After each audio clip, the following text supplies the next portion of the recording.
Le Lévitique, chapitre 16. L'Éternel parla à Moïse après la mort des deux fils d'Aaron, qui moururent en se présentant devant l'Éternel. L'Éternel dit à Moïse, « Parle à ton frère Aaron, afin qu'il n'entre pas en tout temps dans le sanctuaire, au-dedans du voile, devant le propitiatoire qui est sur l'arche, de peur qu'il ne meure, car j'apparaîtrai dans la nuée sur le propitiatoire. Voici de quelle manière Aaron entrera dans le sanctuaire. Il prendra un jeune taureau pour le sacrifice d'expiation et un bélier pour l'holocauste. Et il se revêtira de la tunique sacrée de lin, et il portera sur son corps des caleçons de lin. Il se ceindra d'une ceinture de lin, et il se couvrira la tête d'une tiare de lin. Ce sont les vêtements sacrés dont il se revêtira après avoir lavé son corps dans l'eau. Il recevra de l'assemblée des enfants d'Israël 2 boucs pour le sacrifice d'expiation et un bélier pour l'holocauste. Aaron offrira son taureau expiatoire, et il fera l'expiation pour lui et pour sa maison. Il prendra les 2 boucs, et il les placera devant l'Éternel à l'entrée de la tente d'assignation.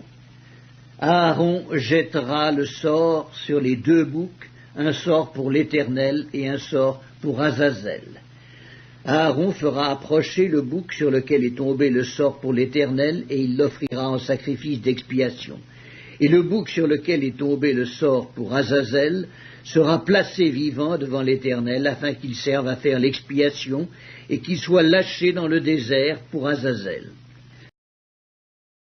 Aaron offrira son taureau expiatoire, et il fera l'expiation pour lui et pour sa maison. Il égorgera son taureau expiatoire. Il prendra un brasier plein de charbons ardents ôtés de dessus l'autel devant l'Éternel, et de 2 poignées de parfums odoriférants en poudre. Il portera ces choses au-delà du voile. Il mettra le parfum sur le feu devant l'Éternel, afin que la nuée du parfum couvre le propitiatoire qui est sur le témoignage, et il ne mourra point. Il prendra du sang du taureau, et il fera l'aspersion avec son doigt sur le devant du propitiatoire vers l'Orient. Il fera avec son doigt 7 fois l'aspersion du sang devant le propitiatoire. Il égorgera le bouc expiatoire pour le peuple, et il en portera le sang au-delà du voile. Il fera avec ce sang comme il a fait avec le sang du taureau, il en fera l'aspersion sur le propitiatoire et devant le propitiatoire. C'est ainsi qu'il fera l'expiation pour le sanctuaire à cause des impuretés des enfants d'Israël et de toutes les transgressions par lesquelles ils ont péché. Il fera de même pour la tente d'assignation qui est avec eux au milieu de leurs impuretés. Il n'y aura personne dans la tente d'assignation lorsqu'il entrera pour faire l'expiation dans le sanctuaire jusqu'à ce qu'il en sorte. Il fera l'expiation pour lui et pour sa maison et pour toute l'assemblée d'Israël. En sortant, il ira vers l'autel qui est devant l'Éternel, et il fera l'expiation pour l'autel. Il prendra du sang du taureau et du bouc, et il en mettra sur les cornes de l'autel tout autour. Il fera avec son doigt 7 fois l'aspersion du sang sur l'autel. Il le purifiera et le sanctifiera à cause des impuretés des enfants d'Israël.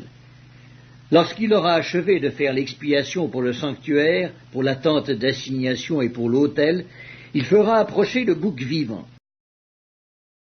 Aaron posera ses 2 mains sur la tête du bouc vivant, et il confessera sur lui toutes les iniquités des enfants d'Israël et toutes les transgressions par lesquelles ils ont péché.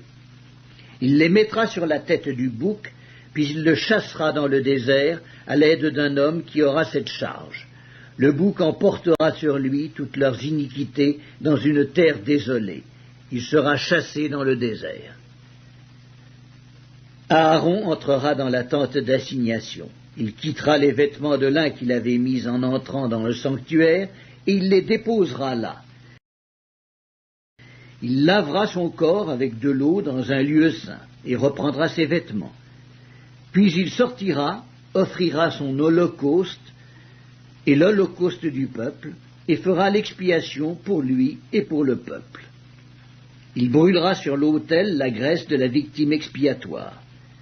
Celui qui aura chassé le bouc pour Azazel lavera ses vêtements et lavera son corps dans l'eau. Après cela, il rentrera dans le camp. On emportera hors du camp le taureau expiatoire et le bouc expiatoire dont on a porté le sang dans le sanctuaire pour faire l'expiation, et l'on brûlera au feu leur peau, leur chair et leurs excréments. Celui qui les brûlera lavera ses vêtements et lavera son corps dans l'eau. Après cela, il rentrera dans le camp. C'est ici pour vous une loi perpétuelle. Au 7e mois, le 10e jour du mois, vous humilierez vos âmes, vous ne ferez aucun ouvrage, ni l'indigène, ni l'étranger qui séjourne au milieu de vous. Car en ce jour on fera l'expiation pour vous, afin de vous purifier. Vous serez purifiés de tous vos péchés devant l'Éternel. Ce sera pour vous un sabbat, un jour de repos, et vous humilierez vos âmes. C'est une loi perpétuelle. L'expiation sera faite par le sacrificateur qui a reçu l'onction et qui a été consacré pour succéder à son père dans le sacerdoce. Il se revêtira des vêtements de lin, des vêtements sacrés. Il fera l'expiation pour le sanctuaire de sainteté, il fera l'expiation pour la tente d'assignation, pour les sacrificateurs et pour tout le peuple de l'assemblée. Ce sera pour vous une loi perpétuelle. Il se fera une fois chaque année l'expiation pour les enfants d'Israël à cause de leurs péchés. On fit ce que l'Éternel avait ordonné à Moïse.